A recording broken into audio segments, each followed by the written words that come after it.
Welcome to another episode of the Hoopsfix podcast with me, your host Sam Nita, full-time British basketball advocate.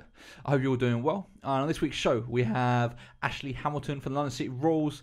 We've been trying to set up this interview for a long time, but luckily it's kind of worked out perfectly because now we're in a situation where obviously he has returned and he's been playing, so he has a little bit more of his experiences to share. It was a really interesting conversation, so many really good stories. He actually proved to be a very, very good storyteller, so I do think that you will enjoy it as much as I did.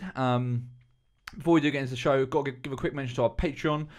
If you value our work, if you want to support our work, please check out our Patreon account, patreon.com/hoopsfix. That's patreon.com/hoopsfix.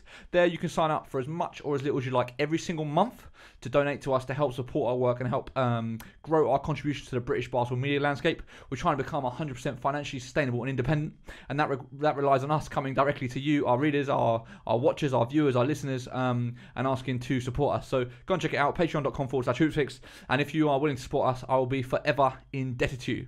Anyway, here is this week's show. As always, if you're listening on iTunes, please do take a quick second to leave us a rating and review. It is hugely appreciated. If you're watching on YouTube, please leave a comment below. You can leave a comment on the site, and if you want to email me, speak to me privately directly, sam@hoopsfix.com. I would love to hear from you on every single social media platform at Hoopsfix. Anyway, that is enough from me. Here is this week's show with me and Ashley Hamilton.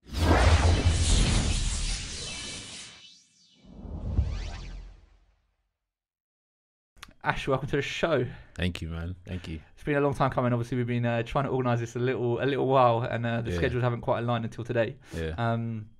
I mean, there is so much stuff to go into, but I think the most obvious place to start is the fact that you're back in the UK and the fact that we can actually do this. Yeah. So kind of talk about how you've ended up back here, how signing with the London City Royals first came about.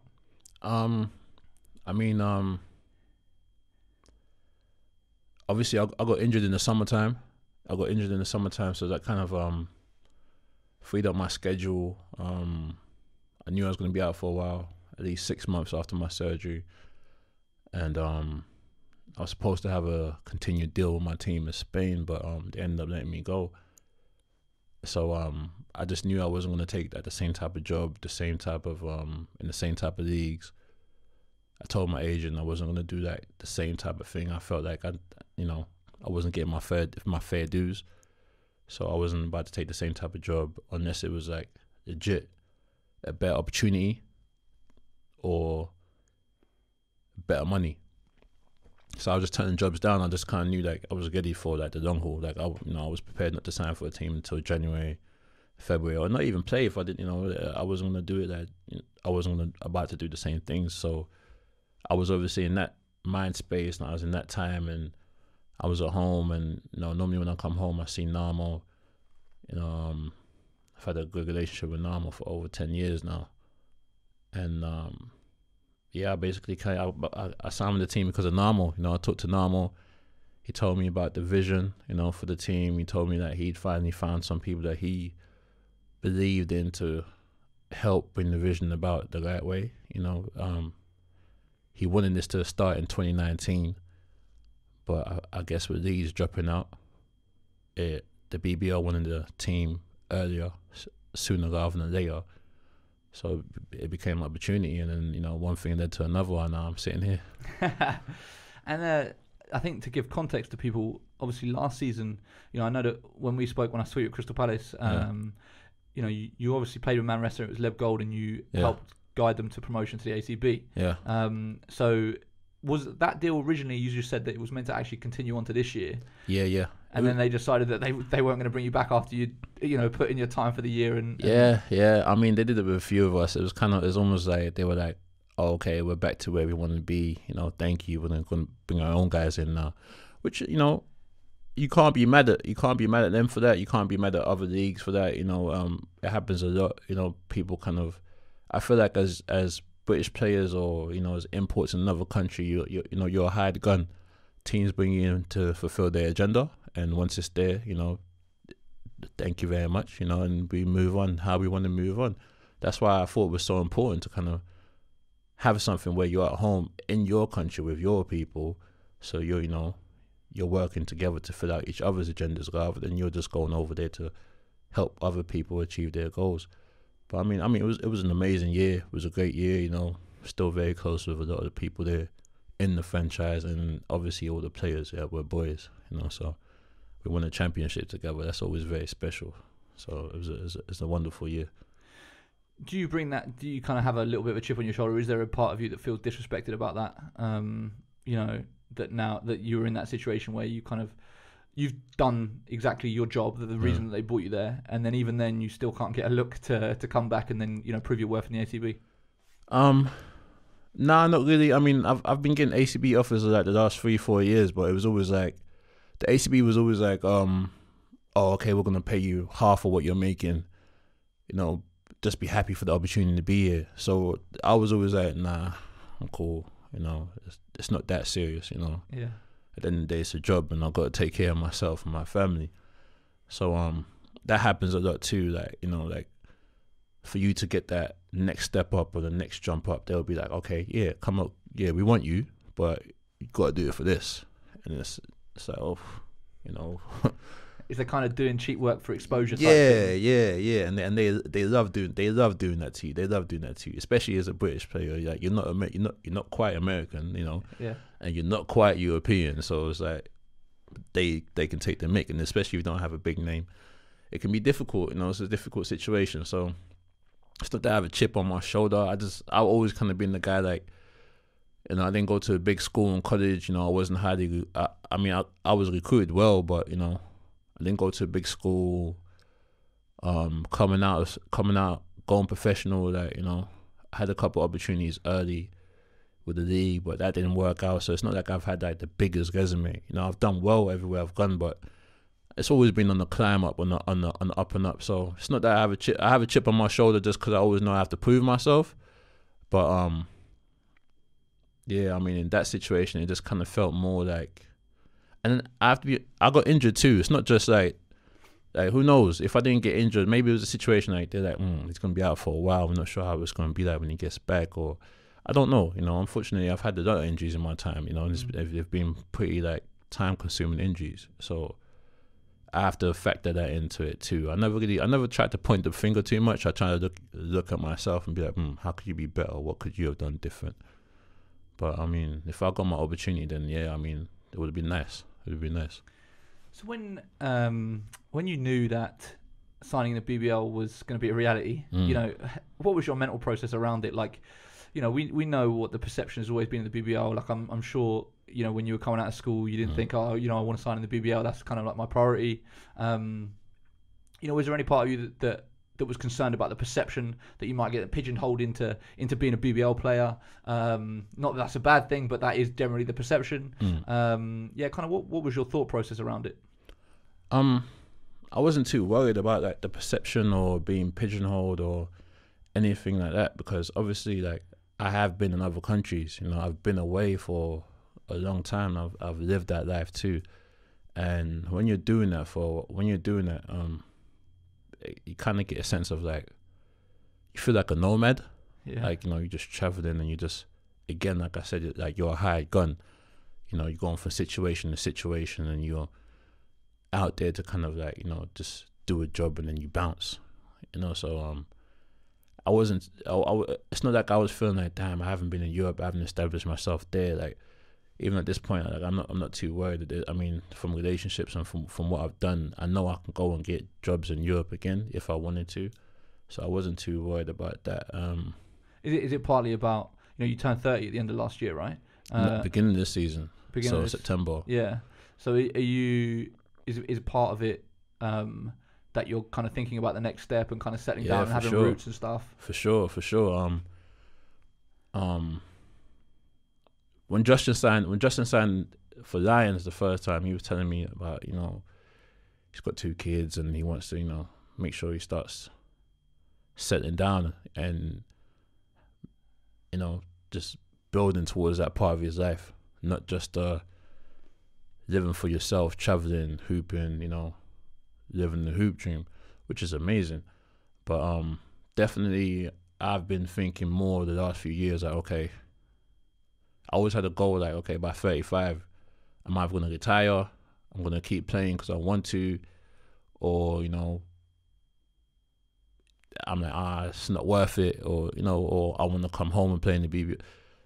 I always knew that, but like I've always been thinking about what's the plan, like how can I make sure I get something out of this? Because I mean, it's amazing being able to do this as a profession, but you got to be able to look at it like when you're done and be 35, or whenever you're done, and know that you got something out of it. Because you have to remember, it's still a job. You love it, and it's something that we would do for free. Like we've been doing it all our lives for free, so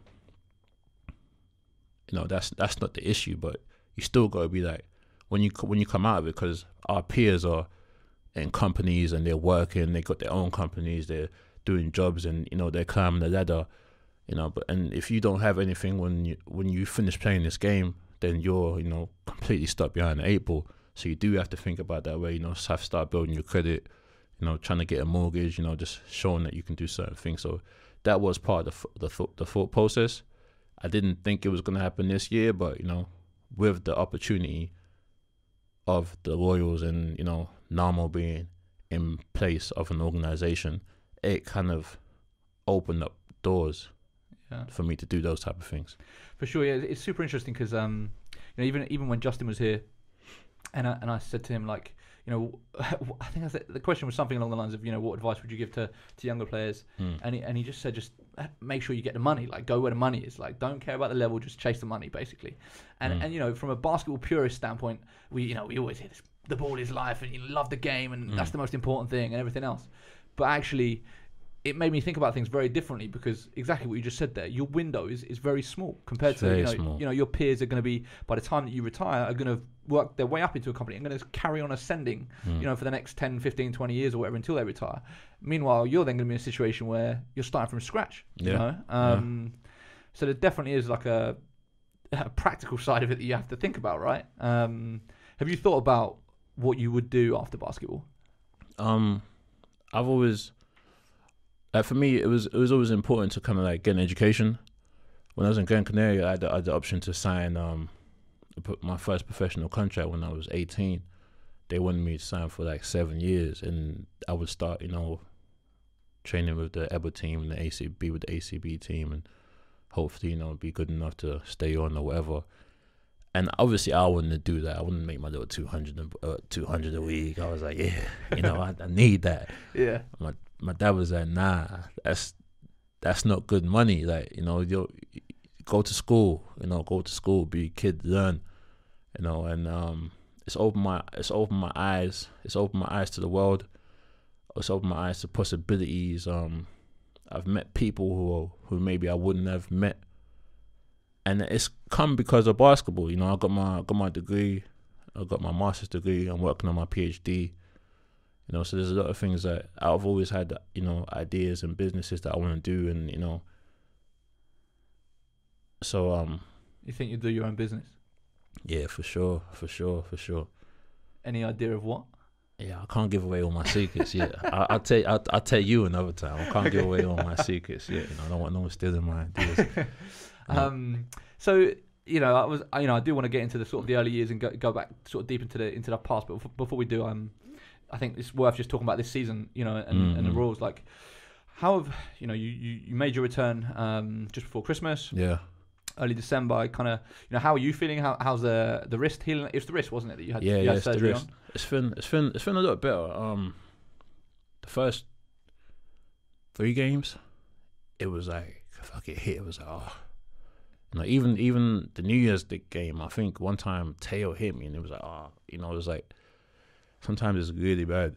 It's still, the range of motion is still not great, but it's getting better. I've been told it won't get any worse. It just needs to get stronger, get the range of motion back. And normally after surgery, it takes like about a year until you feel, like yourself again. So, it's part of it. It's okay. I'm adjusting. Finally starting to get my lungs back and, my legs. So, started off, like the first game, I was like, okay, no, I'm good. After that, I was like, the first game was difficult, but after that, I was like, got some work to do. After I haven't played in 6 months, I couldn't do anything for 6 months. So, it takes time to kind of get back to where you want to be at. But, it's all work. That's the beauty of it. Basketball is work. You get, put the work in, you'll be all right. And how have you found the level of the BBL on the floor? Like, have you been surprised? Is it roughly where you expected it to be? Is it lower than you expected it to be? I've been impressed. I mean, to be honest with you, I've been impressed. You asked earlier about the perception of the BBL. Me myself, I've always been a fan of the BBL. Maybe I'm biased because I'm from the UK. The first professional basketball I ever saw was the BBL when I was playing at Towers, and they're playing there. The last few years, I feel like the BBL has done a more than decent job using social media to kind of like show some of the talents that we have in the BBL. Obviously, the top teams like Leicester, Newcastle, Glasgow, historically, Lions recently, all the teams. You could name all the teams. You know, they've had some type of social presence and influence, especially for the guys who are away. You know, that's kind of how we keep up. That's how we see what's going on all the time. Obviously, you show the BBL stuff, you know, the British stuff. So I've always known, like, I've always been a big advocate of British basketball. Like, the talent is incredible in this country. It's just, does it get taught basketball at a young enough age, and does it get the exposure and opportunities that it needs? So to come and play here, it's been nice. I've definitely been impressed with a lot of the teams, or how some of the teams are competing. Some of the teams who are thought to not to be as talented or maybe short-handed, they're going to come out and give you the best shot. They're going to play well as a unit. You know, the IQ level is pretty decent. You know, I mean, there's other stuff that needs to be better within the league in terms of infrastructure, the refereeing.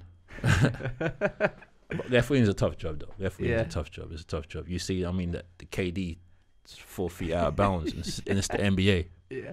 You know what I mean? So, I mean, I'm not one to... I try not to complain too much, but it's been good, man. It's been good. Definitely, from an athletic point of view, standpoint, it's no different from where I was at last year. How would you compare the BBL to, you know, you've played in Spain, you've played in Greece, you've played in Italy, you've played in Ukraine. Like, how would you compare it to those leagues?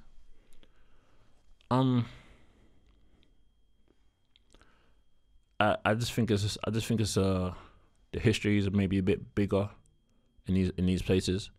So from franchise to franchise to the whole league, you know, the historical influence is a lot bigger, which is important too, just because, you know, they've done things a certain kind of way, they know how to do things a certain kind of way, and you know that plays a part. And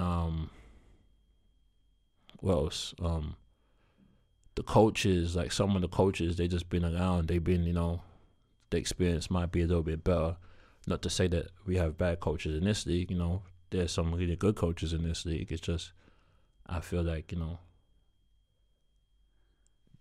some of the coaches in this league, they might want to do their job here and then move on to one of those leagues. You know, this league isn't at the point yet where coaches from over there want to come here. You know, so and like the players here, they're a bit younger. So like some of them would be a bit younger, especially the imports. Whereas in other countries, that the imports would be like their second or third gigs or whatever, and that leads to a different type of game sometimes too, in terms of the IQ levels and the experience. You know, just, you know, how the teams play and tempo of the game or whatever. But listen, this year, I think the league's been very competitive, and I think it's been great. I've really enjoyed it. How do you think the Royals as a new franchise have been received by, you know, the league, the fans? You know, have you, obviously, you know, I've been at most of your home games. I would say that, you know, home attendance has been a bit of a struggle. There's been a couple of games. Obviously, first game was probably the best attended one. But definitely, attendance-wise, it's still struggling a little bit. But of course, it's a new franchise, so these things take time. But what would you say about the reception of the Royals into the league? I mean, I think it's been good. I mean, no one's ever said a bad word to me. You know, I think it's been good. I feel like a lot of people talk about the team, whether it's good or bad. I think that's a positive. Do you feel like people? There's people like. Well, this is what I feel like. This is projecting a question, but okay. So I feel like a lot of people are rooting against the Royals. which is possible. It's mad ironic in the sense that what the club's trying to do in terms of bringing British guys back and everything is what everyone should be behind. Yeah. But I think there's part of it was the way that the sort of the messaging around the announcement of the club, redefining British basketball, elevating British basketball, and almost in a way I think people felt like it was crapping on them, crapping on everything else that's been there before type thing. Listen, if anyone, you can't feel bad about something if it's not true. Do you know what I mean? So if anyone feels like if it was crapping on them, then maybe they got to look in the mirror. Yeah. To be quite honest with you, at the end of the day, like, it's a new organization, it's a new business, a new company. You're trying to sell yourself. Yeah. And I feel like that's what they were doing. I don't feel like... You didn't feel it was overhyped at all? I mean, possibly, but at the same time, why not? Yeah. Same time, why not? But it's good to rock the boat a little bit. Yeah. I mean, as long as it gets people talking about the game, gets people excited about the game, gets people excited to come to the games, support your local franchise, rivalry is good. It's good to have fans from, going back and forth on the internet and Twitter, like, because it talks about the league. Like, the whole point of this is to make the league better, for the players, for the people who are involved in the league, to get the league to a higher standpoint. So it's not necessarily about the Royals. It's just you want another team that's in there doing things to the best of their abilities and doing things well to compete with the other teams in the league, just to bring up the whole level, basically. And at the end of the day, like, for me, if the league is getting better and people in this country care more about the league, the professional league here, I mean, it's a positive, it's a good thing. So that's really what I've been more focused on. Like, I'm not really so much for the fanfare. Like, I don't really see all the stuff that's going on or whatever, Just get your head down and play. I'm 30, innit? Yeah, I tried to get my head down and play, but like I said, as long as the profile of the league is raising, then I couldn't care. I couldn't care less. I'm happy about it. How do you feel about the team's performance so far? I think on paper you've obviously got a very, very strong squad, but I think it's fair to say that your record isn't reflective of how good you are and how good you could be. No. What do you think has been going on? Like, how would you rate the team's performance so far? Obviously, you only joined in December. You weren't there for the first 2 months of the season. Yeah. What would you say about that? I mean, we've had a lot of first of all, we didn't really have a preseason just because of how the team got brought about, and then we didn't have everyone in camp, and so I say that because we've had different teams throughout the year. So that we had a team that went to Serbia, so we had some guys with us then that aren't with us now. Then when we started the season, I think the first game, we get a broken foot, torn Achilles. Yeah. That's just killer. What else? A broken finger, concussion in the first game. So then we have those guys out. I'm out. And I think Ed Lucas got a concussion three games in. Will Neighbor sprain the high ankle sprain, 5-6 games in. So it's always been like a situation of like guys going in, guys coming out, guys coming in, guys going out. Someone else is coming back. Deshaun's coming back tomorrow. It's never quite been the level of stability that you might like. So that might have played a part in it. So many guys coming together to kind of like figure out how we're gonna play as a team, work out our identity, create a culture. Dealing with Crystal Palace. That's a story in itself. Yeah, I bet. Honestly, I feel that I started playing there 15 years ago now. 15 years ago, and the facility is worse now than it was then. But I don't see any reason for it not to be one of the top facilities in the country if it was taken care of properly by this point. But dealing with Crystal Palace is something else. So there's been a lot of things that have kind of like made life difficult, and on top of that, it is a new franchise. But guys work hard. Coach is doing his best to bring us together, and the intent is in the right place. But sometimes you got to learn. Winning is difficult, and it doesn't matter what level you're on. You can coach kids. Like, don't mean, you know, you're gonna go out there and win every game. Like, winning is difficult. Getting everyone to buy in is difficult.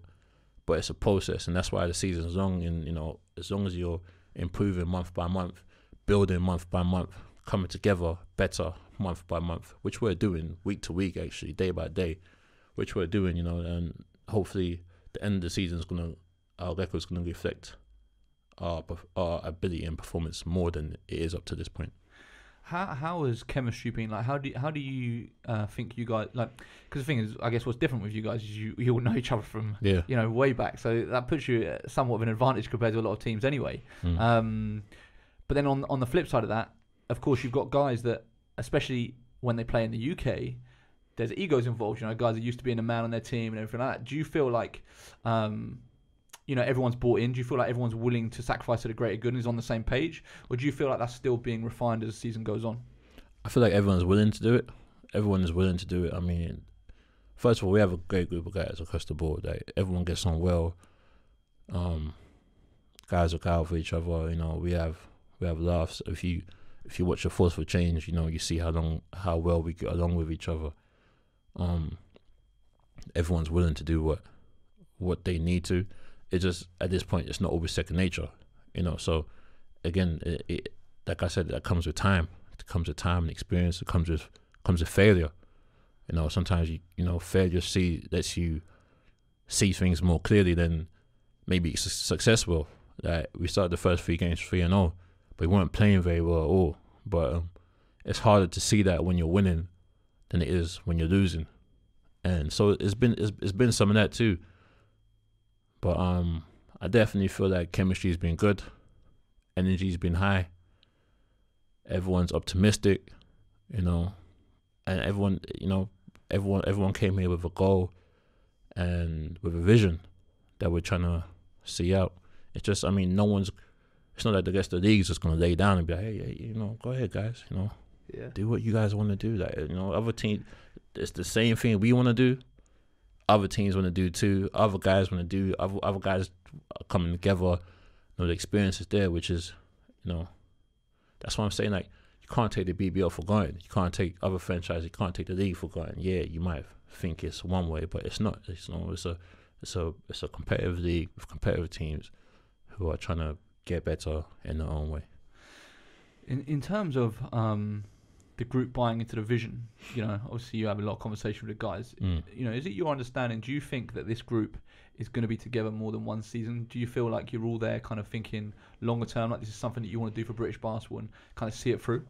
I mean, I think so. I think everyone would like to be here and play in front of friends and family, and be at home, because, again, like I said, a lot of us have been away. A lot of us have seen what it's like when you're away. Like, it's fun, it's cool, like, it's nice being away, but at the same time you're still away. You know, you're still away, and it's you're living a nomad life. So to be able to do your work and your passion at home, you know, it's a beautiful thing. But at the same time, it's professional sports and it's professional basketball, and you never know what might happen year to year, month to month, let alone year to year. So, you know, guys get opportunities, guys get hurt. You know, like, you never know what might happen. That's why, like, you know, each year is so important, and you have to value it. Because I remember one coach always told me, like, you're never going to be, like, the group of guys you're with, like, you're never going to be with them again. Like, you never know what happens, you know. A coach might leave, or, you know, or the physio might get a bit, you know.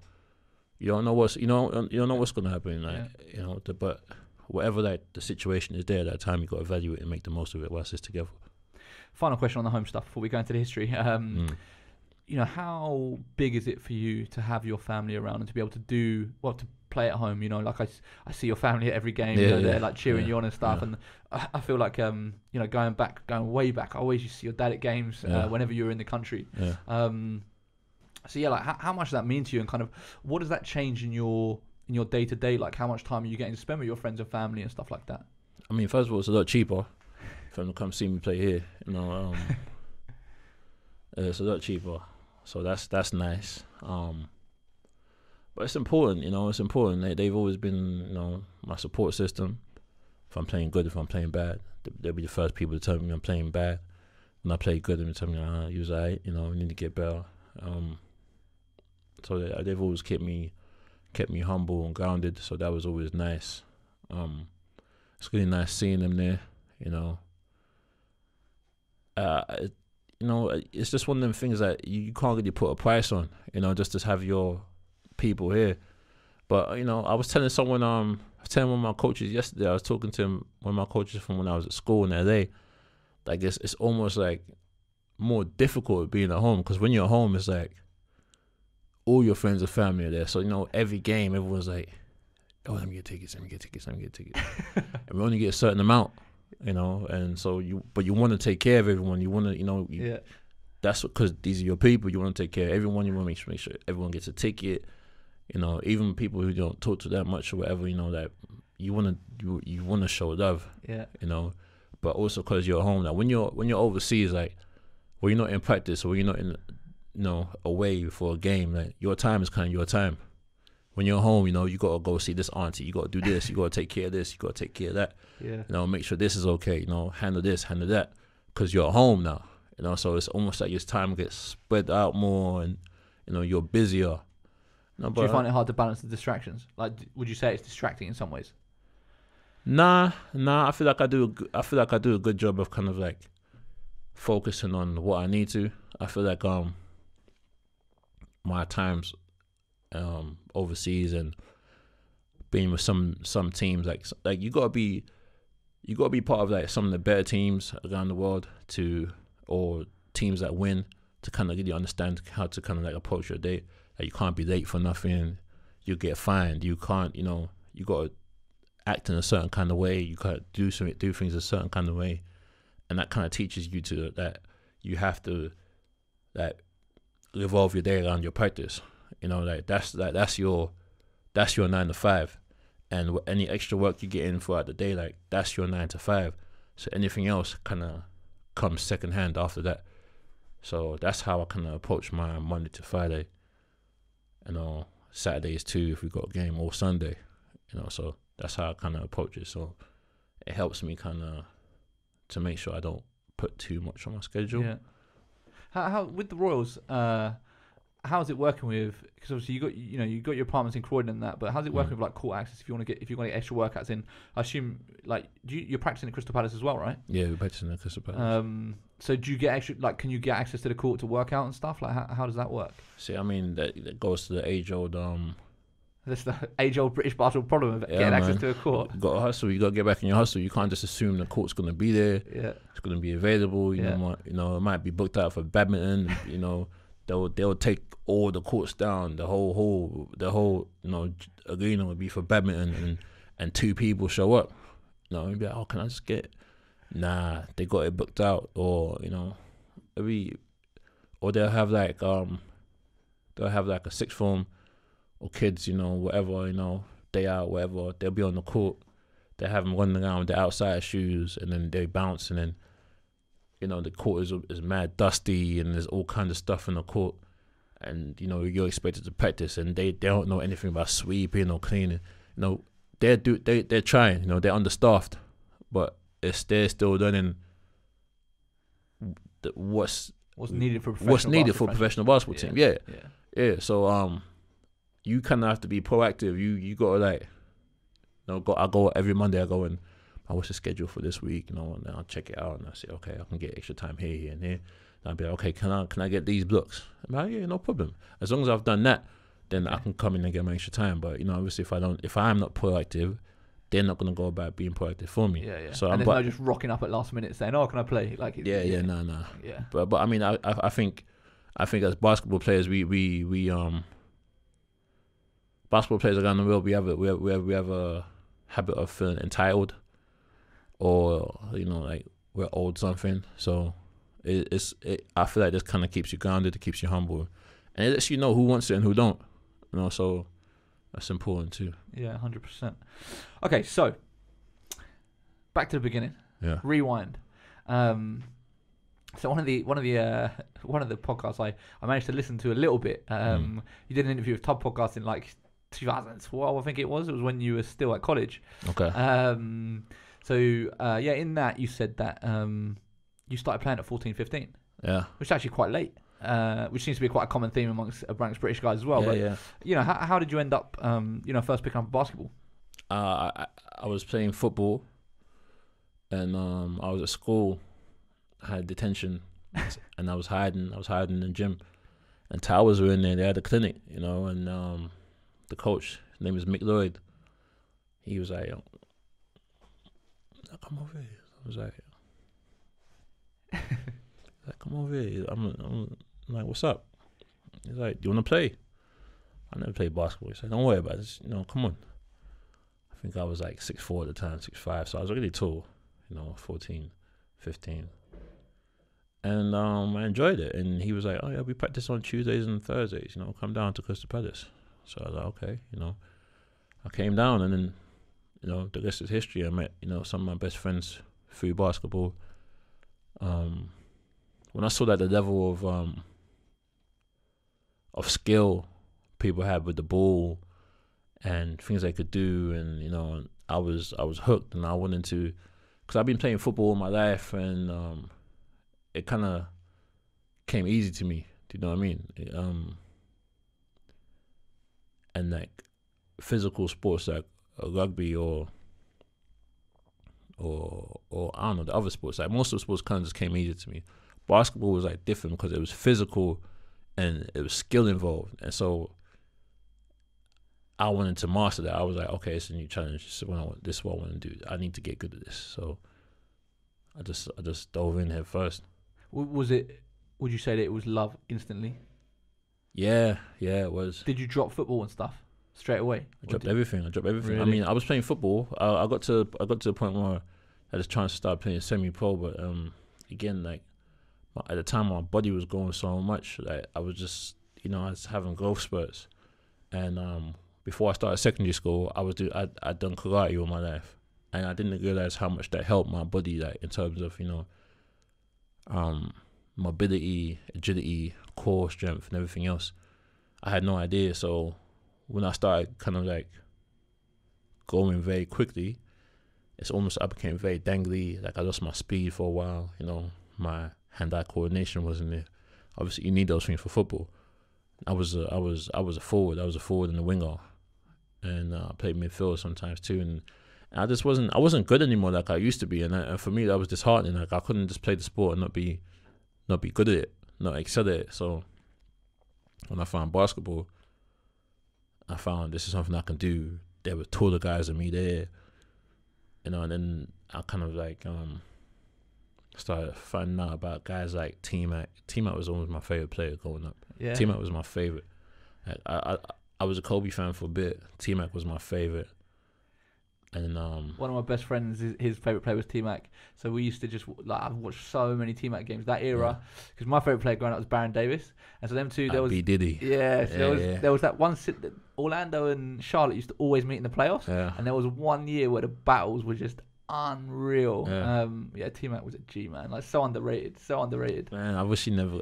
I wish he never got injured, or I wish he took better care. Whatever it was. I mean that. Health is a major skill or stat or whatever you want to call it. Like you gotta be available.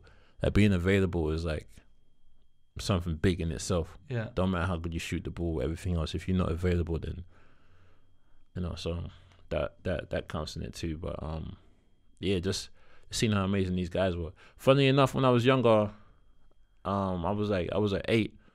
One of my uncles, he was like, "You're gonna play basketball when you're older." I was like, "Well, I don't play basketball. That's a girl's sport. I'm never playing basketball. I play football." He's like, "Nah, trust me, son. You're gonna play basketball."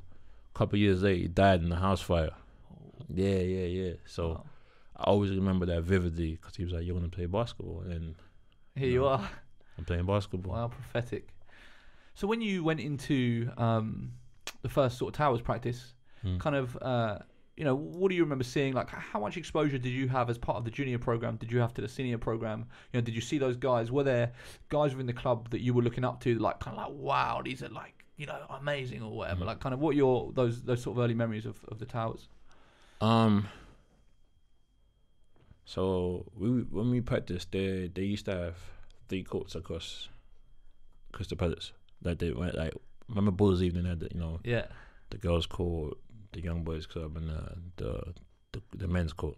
So we be on the end, the closest end. Like, so when you first come to Crystal Palace, so that was like the under 16 team. There was under 18s and unless I'm getting 14s, 16s, 18s. I don't know. The older guys were all the way at the end. Yeah. Right. So I'd be on the first court, and I just used to see.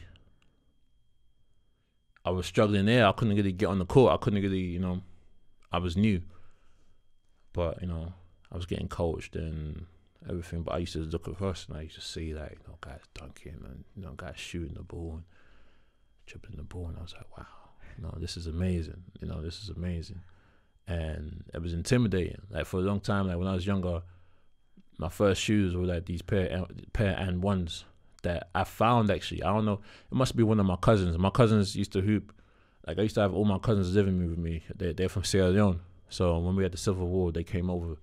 They came over in I think '96. Yeah. So they was living with us until about 04, 05. So I found these shoes underneath the stairs. Had a hole in them and everything. But they were all black.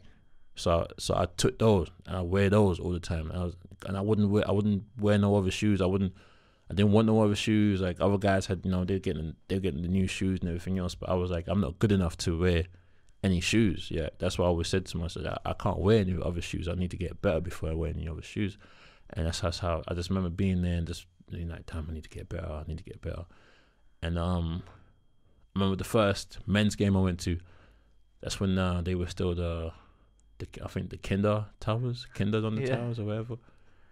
Omar Sneed was my favorite player. Do you remember him? Do you know that name? Nah. Omar Sneed is from Memphis. He went to Memphis. He's from Memphis. Yeah, he's a big time player, man. And he'd be around sometimes, and he just showed love. He was cool.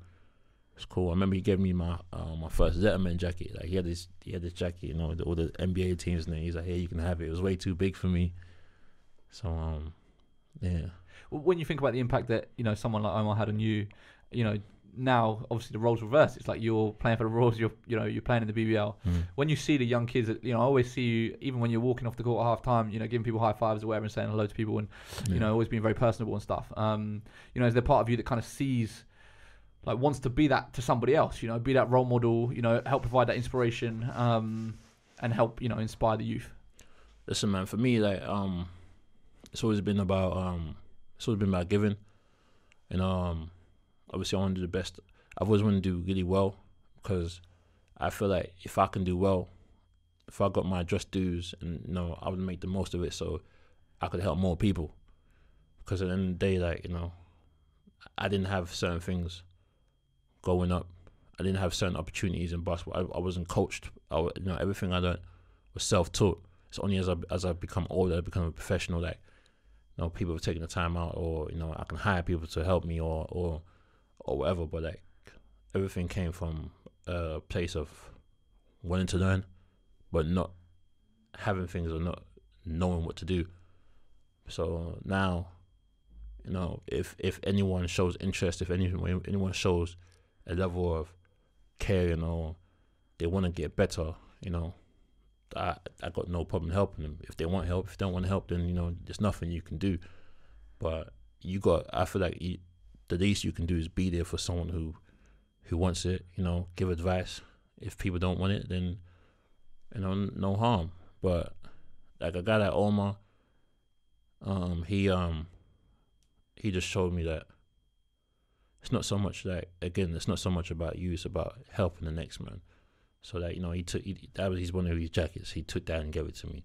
So like now I do the same thing. Like if I got like some shoes, or if I got a shirt, or I don't know, if someone asks me for it, if I can give it away, if I don't need it, it's not a problem for me, because thankfully I can get another one, or I'll get something else or whatever. But it's really just about giving someone else an opportunity to be better than you. People say, "Oh, I want to be like you." Nah, be better. But you have to But you can't just say that. You got to try and give them some tools to do what they want to do and help them fulfill their dreams. With the Royals, have you had a chance to do any sort of much community stuff yet? Have you been going to schools or doing any sort of appearances or anything? A little bit. Obviously, whenever I do stuff in the UK now, I wear my Royals represented tracksuit, take it down. I represent. I'm doing the camp at my school. Where I first started playing. Yeah. That's awesome. I'm doing my first camp in February in the half term. Awesome. So hopefully, just trying to build those type of relationships and with the community, through Royals and with my own business too, and obviously promoting the Royals. Yeah. And just to kind of like let people know that you can play basketball. There's opportunities for you to do it. Like the thing about it is like there's a lot of people want to come to games but they just don't know that it's there. So when you tell them like, oh yeah, you play here? Really? What? Where? Crystal Palace. Oh okay, yeah, we'll come. Where can I get tickets? And you let them know. What's his name? My little boy plays all the time. He loves. Where can he go? So you got that's again, you got to have something for them. Yeah. So it's going to take time, but hopefully we can build something where they just improve the infrastructure in general. So from the Towers as an under-16, you did end up in the States, right? Yeah. Was it high school, prep school? I went for high school. It was a prep school, but I was a sophomore. You went your sophomore, so you went young. Yeah. I kind of went straight away once I knew like I wanted to play basketball. Wow. I spoke it into existence. I knew I had to go to the States. It was Massachusetts you went to, Lawrence. Lawrence Academy. Okay. Yeah. How did that come about? Like, how did you get to the States? And I just knew I wanted to go to the States, and I think I did Bucknell camp 1 year. Okay. And that was at Crystal Palace, right? That was at Crystal Palace, yeah. Bucknell Central Skills. Yeah, but Bucknell Central Skills. Yeah. And just some of the coaches there, I guess they had some connections, and a guy called Aston Smith. Okay. He was involved with basketball at the time. His son Nat Smith used to play. Oh, I remember. Yeah. Because he ended up working at Canarias Basketball Academy as well. Yeah. So he was over there too. But I guess he knew a coach called Santonio Gooden from Boston. His name is Coach Pumpkin. Okay. That's his nickname. So they got me into 5-star camp, in Pennsylvania. So I went there, and when you first get to 5-star, they put all the kids in games, and you play it. It's outdoors, and like a hiking camp basically. But they got basketball courts everywhere. It's dope, man. It's dope. I mean, if you look online now, you got video like Steph. Everyone went to 5-star. Everyone went to 5-star when they were younger. But the time I was there, all the kids were there, and the only kid that didn't play was Lance Stevenson. He was late. He came out the next day, so he ended up being the number 1 pick, and I was the number 2 pick. So from there, I kind of was just getting like a lot of interest from schools around the way, and different high schools and everything. But so you must have been pretty good pretty quickly then. Yeah, listen, man. I was playing all the time. I was tall. I was like 6'4", 6'5". I was already pure athletic, and Dave Marshall was doing a great job of showing me like a few things, and I was just trying to take things in like a sponge. And then like, I used to get in trouble for like playing basketball too much. Really, like I used to, school be closed, I climb over the fence to get in the gym. Like we used to like go from we skip school. We'd be in what's the park called? There's one park in Croydon. I forgot the name now. Did you grow? Whereabouts in London did you grow up? Croydon. Well, I went to school in Croydon, but I grew up in Bromley. Okay. Grew up in Bromley. Okay. Started in Sydenham, and Thornton Heath, Sydenham. So I did it always around Crystal Palace. Then went to Bromley. Right. Then from Bromley went to school in Croydon, and but we used to just go around everywhere. Like anywhere we can go get a court, we do that. And obviously you're always getting kicked out, badminton. And then badminton is the one. It's the main one. Badminton is the main one. And then some places would be like, oh no, you need to have an adult here, otherwise you can't play. What if you get hurt? You know, don't worry, but we won't get hurt. No. So and then at the time there was really no outdoor courts. Park Hill. Yeah. Only Park Hill had like an outdoor court, so we'd be at Park Hill all day. So once we get kicked out, all the courts would be at Park Hill. Obviously, when it gets dark, you can't do nothing no more. So I was just always on it, and I just wanted to get better. At the time, streetball.co.uk was about. You know, I always tell Greg Tanner that you don't know how much the effect that you had on me. You know, because you provided that platform for us. You know, that was big time, and I don't think he realizes how much he did for, you know, the community growing up. It was massive. Like, you know, when I was growing up, like, that was the thing. That was it. All that of was us it. at school, this is like early days of the internet as well. So you're going on, it's taking like 4 hours to download a 3 megabyte file or whatever. And then you're sat there and you're watching the highlights of Stuart, Tanner and Teo and Leon, and you're just like, this is unbelievable. Opened up my world to like, just, I didn't realize, obviously I grew up in Eastbourne on the southeast coast, so it's, you know, it's proper countryside, and there, you know, there was no one ever dunking. Like, you didn't see anyone dunking. So I remember there was one video I did of Stephen Gill, like, and it was like, there's a 5'7" guy in England that can dunk. Like, I can't believe this. But streetball.co.uk, man, it was massive. Like, that was the culture back then. Yeah. So, I mean, it's always been there. But, like, from seeing that, it made me be like, I need to do that. I practiced all the moves. I did everything.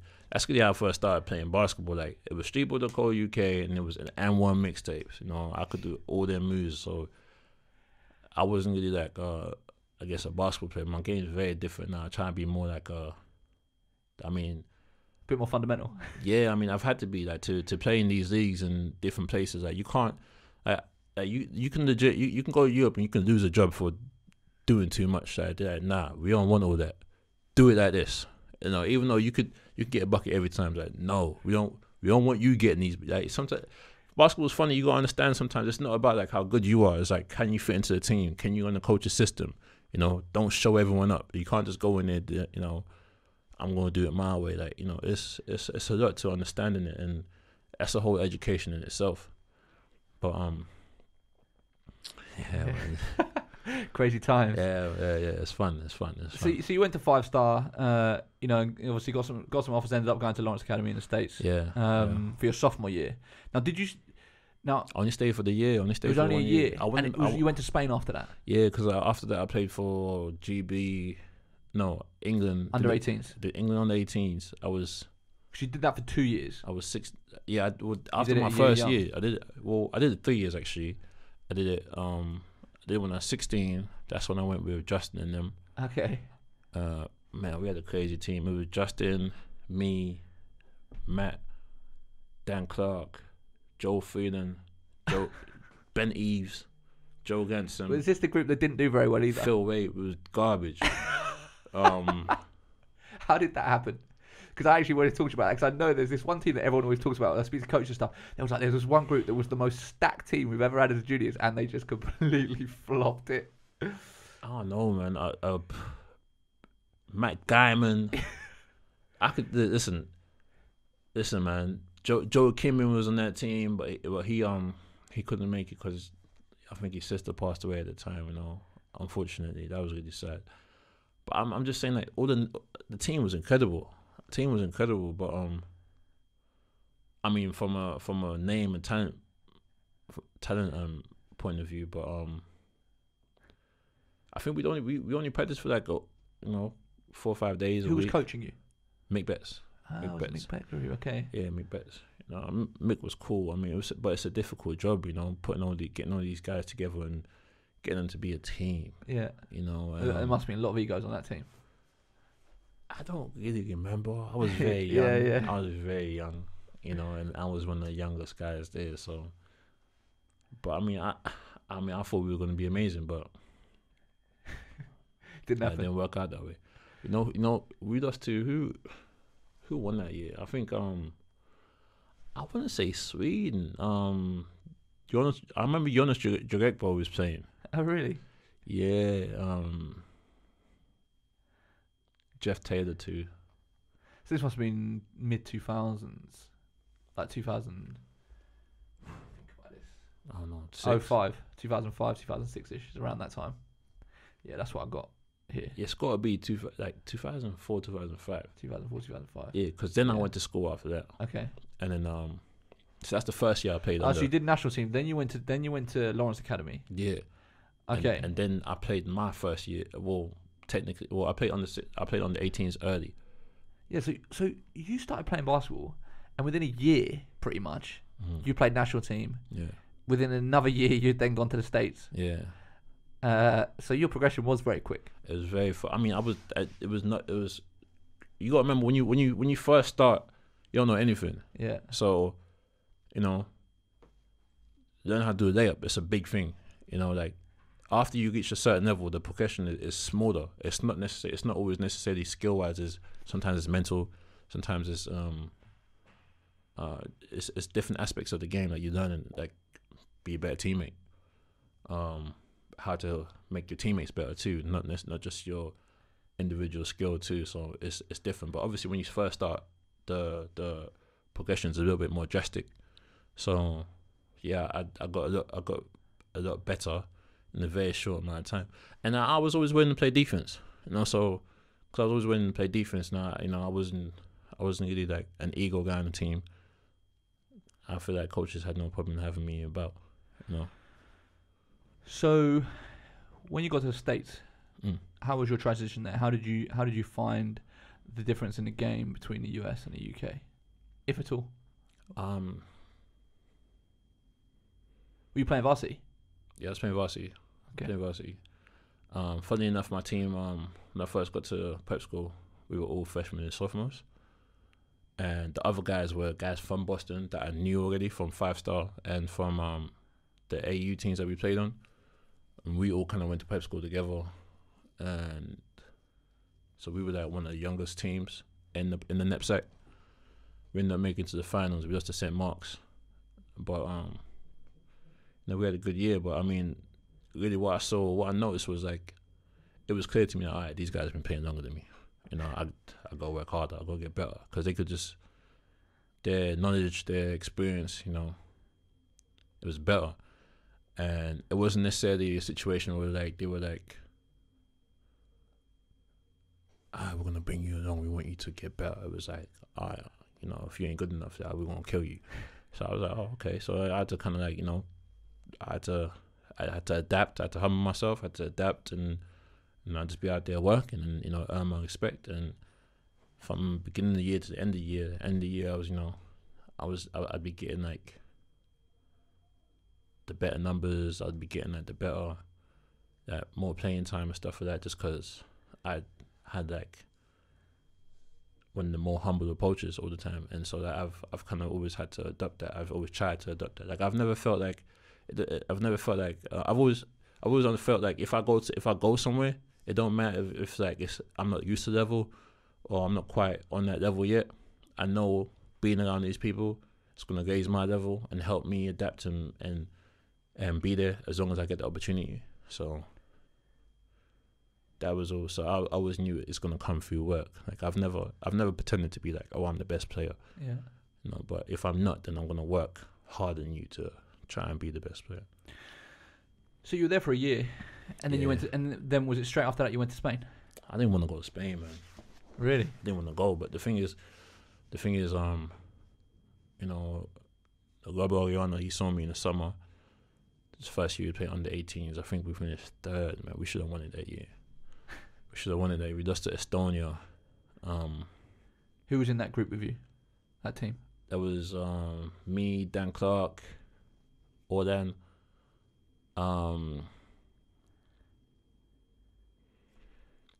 Guy Matt, I call him Fat Matt now. That's not his name. Matt Williams. Matt Williams is a legend, man. Matt Williams is a legend. That's my guy. Even to this day, that's my guy. Matt Williams. He's another legend from Manchester. Devin Bailey, Sam Fernie, Denny Carr, just retired. That's my guy. Yeah. Greg Street. Okay. We had a good team, man. We had another good team. But I mean, this was more. It wasn't like on paper as talented as like the team the year before, but we were a team, man. We were a team. We were really a team, and the only thing that hurt us like that year, like I remember I had like that one game I had like 22, and I missed like 9 free throws. You know, all them would have like 16 and 12 boards, missed 8 free throws. You know, we just weren't good enough. Do you know what I mean? We just weren't good enough, and that's just from like not playing or being coached or coached well enough, or we just weren't good enough. When I see these teams now, when I see young guys now, like everyone could shoot, everyone could, you know, make free throws at least and stuff like that, and I think it's beautiful. I think it's wonderful, you know. But I just wonder, I'm like, damn, if we could just, you know, do some of these more basic things, we would, you know, fundamentals, man. Yeah, fundamentals are so important. It's so important, you know. Obviously, Dan Clark, fundamentally, he was up here already. You know, he's been a Estudiantes for 3-4 years, but he was so great, man. Bringing Dan was so great because he was, you know, even though he had these things, it wasn't like he was like trying to look down on anyone else. Like he was another one. He was like he trying to bring guys along. So it was great to be being on the team with him, and you know, some of the other guys from teams like from up north, you know, they were fundamentally sound, more so than the London guys were, which is the norm. It's always been that way. Yeah. So Rob saw me there and convinced my dad that I needed to go to Gran Canaria to get more coaching and play basketball all year round, because in school they would have us, we only really start the season after Thanksgiving in November, and before that, you know, we played American football, or they wanted us to play football, and you had to play different sports, you know. And being in Gran Canaria, they were like, listen, bring him out here, he's going to play basketball all year round, we're going to do individuals with him, we're going to work with him. You know, Joe had just been there, so Joe was like, yo, Ash, come out here, you know, it's going to be good for you. And obviously I saw what it did for him, and I was like, okay. You know, I was. But why didn't you want to go? Because, I mean, I always wanted to go to the States. I knew I had to go to the States, I get there, and it's like, okay, go to Spain. I was like, all right. But it's always been for basketball, do you know what I mean? Like, I've been in places that I maybe would never have seen or willingly gone to, or, you know, experienced things that I wouldn't have experienced if it wasn't for basketball. And it's always in the pursuit of more, the pursuit of being better, this pursuit of, you know, the pursuit of greatness. You know, so it was never really about me. It's about what I have to do to try and get better. And that was one of the things. So sometimes it's been difficult decisions, like, you know, staying in Adonis Academy would have been more comfortable, but, you know, going to Gran Canaria was good for me. It was really good for me. It was really good for me. Yeah. What were your experiences like there? Like, you know, Canarias Basketball Academy, it's kind of, I think it's under a different name now. He's doing something differently, but obviously there was an expose in Sports Illustrated about a couple of years back about kind of some of the underhanded dealings that were going on with US schools and stuff. You know, what was your personal experience of it? And also, wasn't Ryan Richards there at the same time as you? Yeah, he was there. That first year I was there, he was there. Okay. Yeah, that first year I was there. It was me, him, and Joe Freeland. Joe was playing for the ACB team. He just been drafted, and then he's playing for the ACB team. I remember he just got his first check. He was like, yo, Ashley, just give me 6 G's. And I was like, what you gonna do with all that? You know, he's like, you know, I bought Xbox, I bought all the games. You know, I flew my friends out. You know, flew my family out. He said, I still got 2 left. I said, what you gonna do with that? He's like, let's go out. We went out, you know. He's like, they're about to give me another 6. What am I gonna do now? I was like, I'll save it, man. Save it. I remember that specifically. Whilst me and Ryan were like, money, man. So and the other guys on our team were like getting like, you know, that 200 a month I was talking about. Yeah, that first year was amazing, because that first year was really like, we would wake up early in the morning, have an individual with Rob, then we go to school, come back after school, have an individual. A little bit later, we practice with the team, and it was tough. It was really tough, man. But it was really good for us. Halfway through the year, Rob ended up getting fired because we weren't signing with the team. Basically, they were like, "Why are you bringing all these guys over here and they ain't signing with us? And they just gonna go off to these schools or go off to other stuff." And they bumped heads. So the second half of the year, we were kind of on our own. Whilst he was setting some stuff up, we do some workouts every now and again. Like, he pull us out the academy or out of school. We go do a workout for different schools that came. Like that first year, Valparaiso came, DePaul came. Both of them offered me. I actually ended up signing for DePaul, but they got in trouble for. I guess they had signed an international player the year before, and he played pro. He played pro, which I didn't know about. So they had an NCAA sanction. Right. So that scholarship got taken away. I didn't realize you signed with DePaul. Yeah. So that first, but I had Valparaiso too. I wanted to go to Valpo, but Rob was like, "Relax, it's your first school. It's your first school, dog. It's gonna be plenty more." I was like, all right, cool. I didn't know any better. Yeah. So yeah. So that means the first year when you went, that it might not have necessarily actually been CBA as it became. It was actually still Gran Canaria, the club. It was Gran Canaria, the club. Because that was where Rob worked originally before he then broke off to actually set up CBA, right? Yeah. So that second year, that after the summer, he'd had the spot. He'd got like a new location, got a gym, got a building, like a dorm, I guess.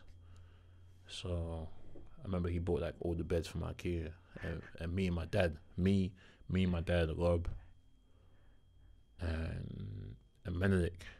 Menelik, yeah. Menelik, and who else was there?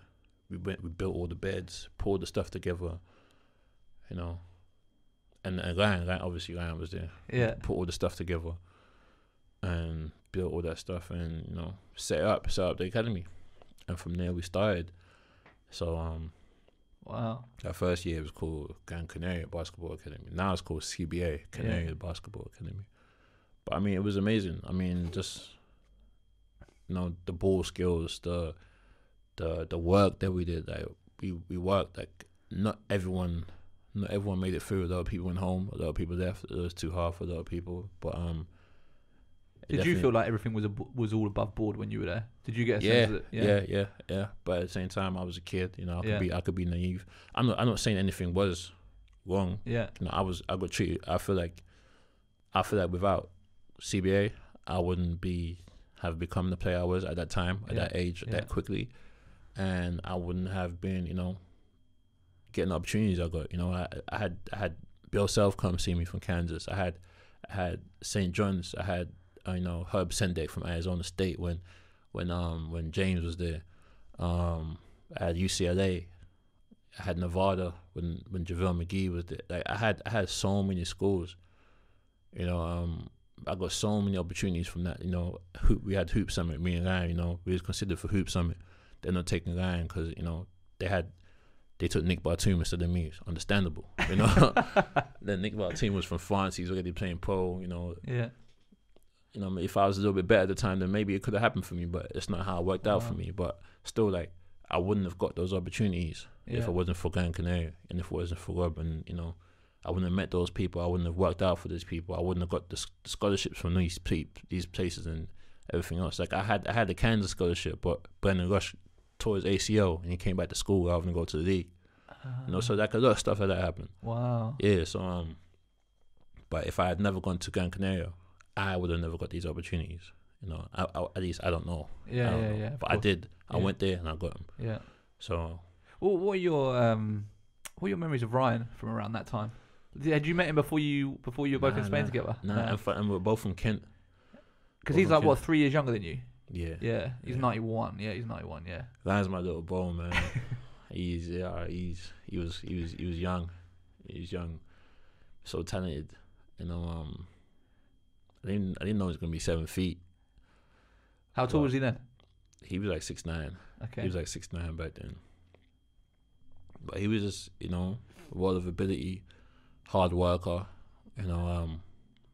Rob didn't really give us a choice. He had to work hard, So it was nice to have him around, just like especially for some more difficult times. And we went to the American school together, so we was learning Spanish, and it was different culture. Kids were so different. The whole environment was so different. So to have someone from where you're from to kind of go through it with you, because Joel was off being an adult, so we were still that getting paid. Yeah, we were still in the kiddie program, so it was nice to be around Ryan for that first year. But obviously, the second year, the second year too. But the second year, there was more of us, more people that were starting to come from the UK. Yeah. But that first year was like, it was just, for a while, it was just me and him. Like, we had to go live with, what's coach's name? Tim. It's going to come back to me in a minute. From England? Yeah. Not Tim Lewis. Tim Lewis. Tim Lewis. So Tim Lewis came out there for 2 in the first year, and he ended up living in Gran Canaria. But after Gobber got fired, he got fired, so they kicked us out the academy. So we didn't have anywhere to live, so we lived with Tim. So me and Ryan, we go to the beach because they'd have courts at the beach. Because I'd be like, yo, you guys got to work out. So we'd be on the beach, man. We'd be on the beach working out, trying to stay in shape. We had Hoop Summit stuff coming up, so we had to work out. Schools are still coming to see us. So we were just grinding, man. So it was me and him. We'd have to get on the bus, go to school, come back, work out, find our way. And we just kind of held it down for Rob whilst he was, securing the next opportunity. And Are you fluent in Spanish? I'm pretty good now, especially after this last year. When I went back out there last year, I was like, I'm gonna take it seriously. If I go to any country twice, I'm like, the second time, I'm like, okay. First Stop time being an ignorant foreigner. Yeah. So, and Spanish is a dope language. Like some of the other languages, some other countries I've been in, I haven't necessarily been a big fan of them. Yeah. But Spanish for sure, I was like, I'm gonna get good at it. I quickly want to ask you. I always maintain that in the time that I've been around, Ryan is probably, I think he is the most physically gifted, talented player to come out of England. Who would you say is yours? Where would you put him in amongst that? I mean, the skill set that he has at his size is just incredible to me. It still amazes me. I've got to put Will Neighbour in there. Okay. I've got to put Will Neighbour in there. We're always having a great season for you guys. You ain't seen nothing yet. Really? yeah, you ain't seen nothing yet. I've got to put Will Neighbour in there for sure. Adju. Yeah, well, that's the one. I mean, I never saw him play. I never saw him play. So, but I've seen some grainy tape, and he's the one that everyone always says to me. It's just like it was incredible. Yeah. Madness. Yeah. Yeah. Who were the toughest English guys for you coming up that you remember that you'd have battles with that you were like, I rate him, he's good? David Ajamobi. Dave Ajamobi. Dave Ajamobi was like LeBron. Like when we was younger, because he was already like, he was 6'6" and he was already he was already big. Like he swears it's a lie. I remember he used to be wearing glasses in the game and he'd be dunking, and Dave Ajamobi was like, okay, that's the standard, Yeah. Danny Carter was tough when he was younger. I never played against Matthew just because he was already gone, Joe started around the same time as me. Joe started when he was 18. Yeah. So when I started playing on the 18s, this guy just showed up from Solon. I was like, hey, who's this guy? He just looked different. He was, And he ended up getting drafted in a couple of years after he started playing. It was something crazy. Yeah. First year he played at Solon, next year he played at Gran Canaria. The year after that he's in ACB, drafted. It's nice being tool, man, but at the same time he works so hard, man. Yeah. Joe was a tireless worker. Are you still in touch with Joe? No, I mean not really. I mean when I see him, it's love. Obviously. He's basically retired now. It seems that he's retired. He hasn't been playing for a while. I kind of got a rough idea kind of where he is, but I haven't had a chance to sort of speak to him. And I'd love to get him in for an interview. I mean, this summer I was injured, so I wasn't really about too much. But last summer I used to see him at Sports Park, and he's telling me he's trying to get back to the league. He said he's tired of Europe. Just how they're treating him, and again, pretty much what I said earlier. And I just feel like he's at the point where it's like, I don't have to do it for the money. Yeah. I don't have to do anything I don't want to. So if it's not something I want to do, I'm not going to do it. And again, that comes with getting older. When you're younger, it's like, oh, I'm going to do anything. I'm going to do anything for the opportunity. But it's a little bit bad because like teams and people, they will take advantage of that because it's like, okay, yeah, these kids they just want a chance. So we're going to lowball them.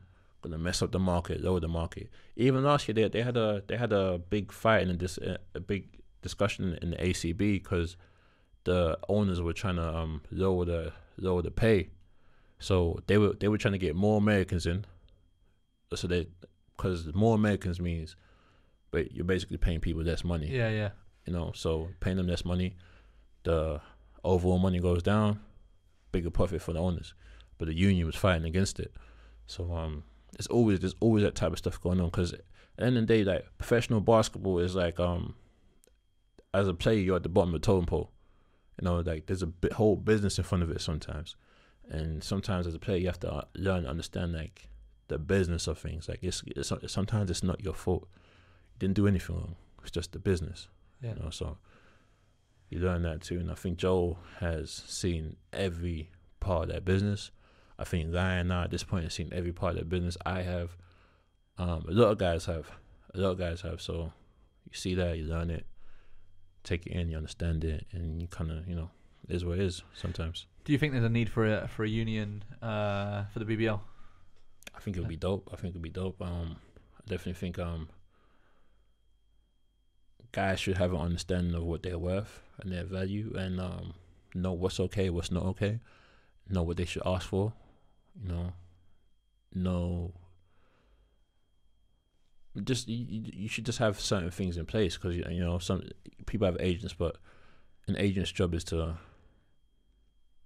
make themselves money, really. Yeah. At the end of the day, I mean, you could have great agents. Like, luckily, in my time, I've had good agents, but some agents, they might not necessarily be looking out for the player. They're going to be looking out for their relationship with a particular team.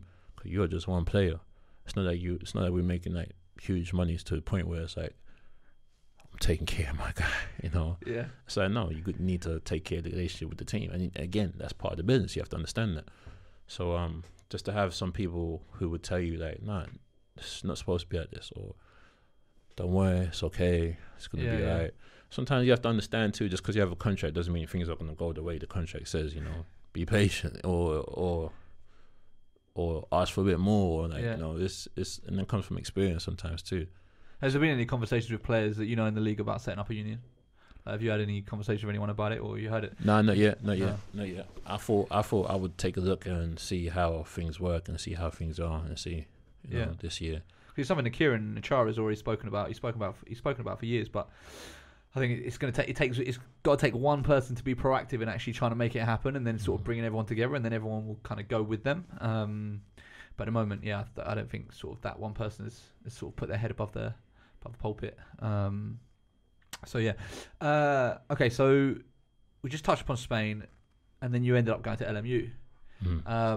So why did you end up signing there? And sort of how did that talk about your sort of relationship with them whilst you're in Spain, and kind of why you chose to go there? I went to LMU for a coach named Bill Bano. He's the assistant to the Pacers right now. At the time he was skills development coach at the Trailblazers when Brandon Roy was there. Brandon Roy was another one of my favorites. He was a killer. He was one of my favorites. He came to Spain. He recruited me. He recruited Menelik. Menelik was supposed to go with me. I went for him basically. Like I never saw the school. You never went on a visit or anything? I ended up going on a visit, but my visit there, I went to UC Santa Barbara first. Saw them. It's a beautiful campus. It's really nice. It's another place where I would have gone if it wasn't for Bano at LMU. So I was supposed to go there. Then I was going to go to LMU, and I was going to go to Davidson too. So they didn't know Steph was going to leave yet, But then he had that season. He had to run in the tournament. Yeah. So then he was gone. So they were like, "Yeah, we're trying to re-up," and I thought Davidson was going to be amazing. But Bob McKillop, he came to Spain. It's a funny story, like he came to meet me. He was sitting down with me. He was talking to me. I was being polite and everything. He punched me in my chest. I looked at Rob. He did one of these. So I'm like, all right, So I'm still talking to him. He punched me in my chest again. I got mad. I'm like, yo, what are you doing? And like, why are you punching me? He's like, nah, see, I was just testing if you had that done. Then he's like, that's good. And I was like, yo, this old man is crazy. This old man is crazy. But he was really cool. But he didn't like the fact that I wanted to visit other schools. He was like, listen, he's like, if you feel like you want to visit other schools, then don't come here. You know. Really? Yeah, and that kind of got me the long way, and I was like, all right, cool. You know. Yeah. I was like, cool. You know, I'm not from here. I don't know these places. I'm trying to see which one's best for me, and you know, if that's how you're gonna be, then I guess I won't go to your school, and that was it.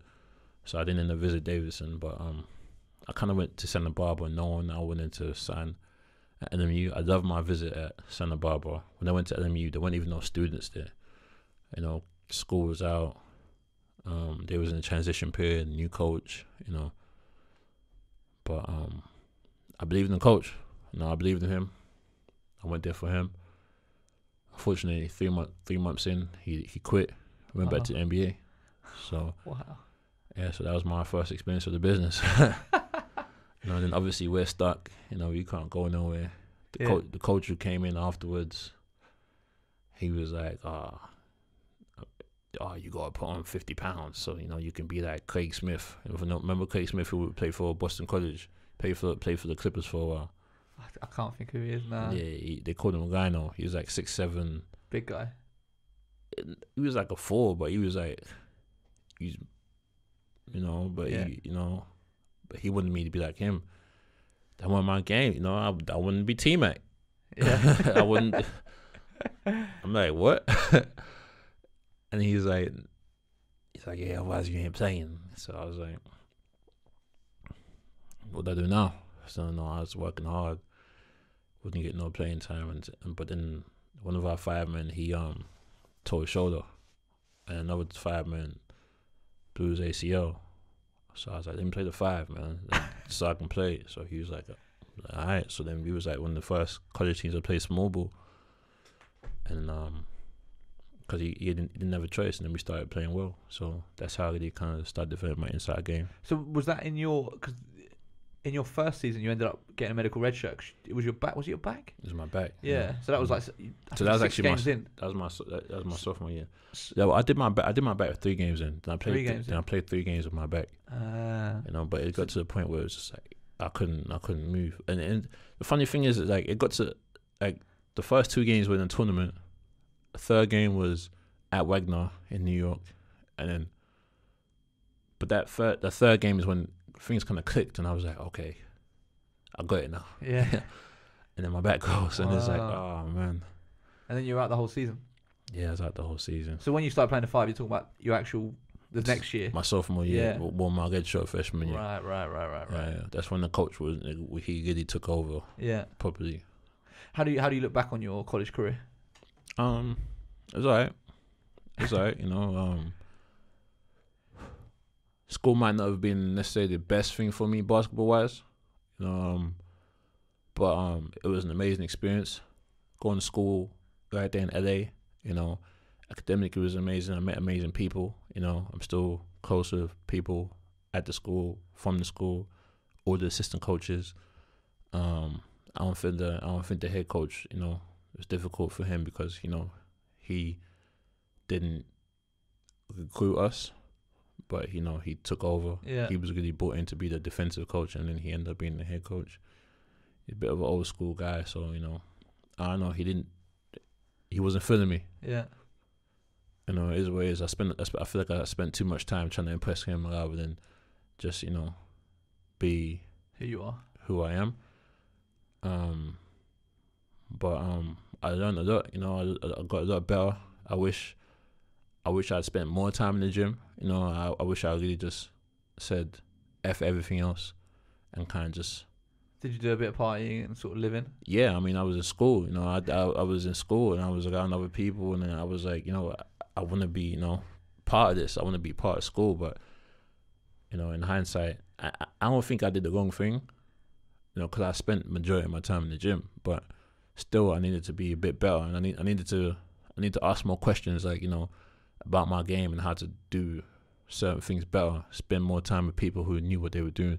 Because we actually had a really talented team. Like one of the guys on our team, he went to Oregon his first year. He was on the team with James Harden, Chase Budinger, Jared Bayless, Austin Day. Like he was at James Harden. Did I say his name already? Yeah. Well, he. I think they're called SoCal Elite. There's one of the top AAU teams from California at the time, and Pangos. Yeah, those teams. And we had a lot of guys like that. It was again like a situation with a really talented team of a lot of talented players coming together, but needed, because it's a new situation, and obviously the coach just left, who we all came here for, so the infrastructure wasn't quite there, so it was difficult to kind of keep things in place the way they needed to be.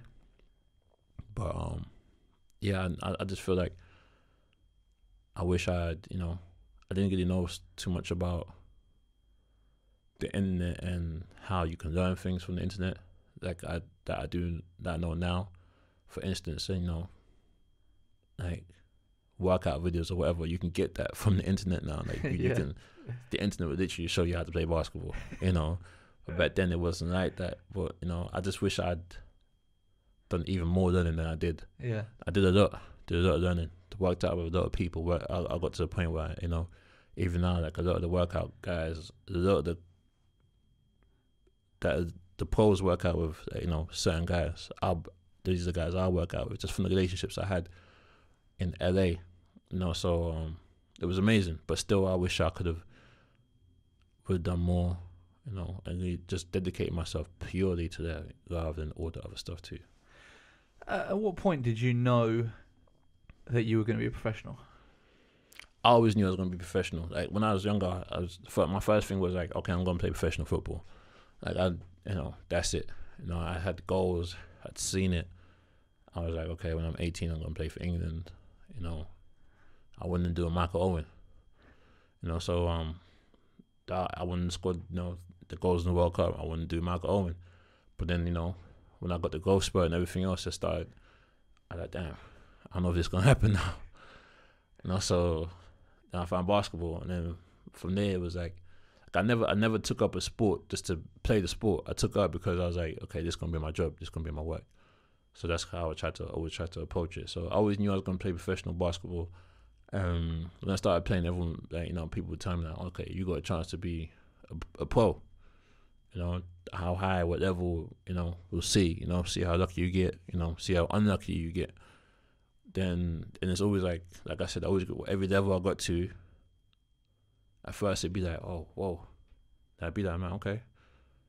Yeah, I'm fine with this. I can, give me some time, I'll get it together. And that's what's always happened, given the opportunity. So, I never really felt out of place.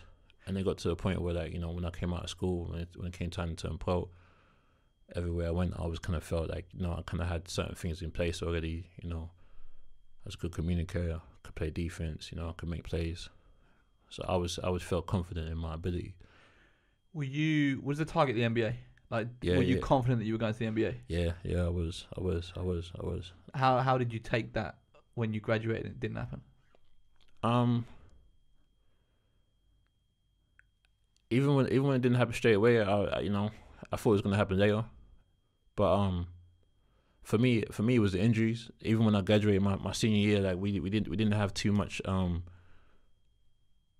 We had some really good recruits come in, but they were young, so it was difficult for our team my senior year. So it's when I first started really getting the bad tendinitis.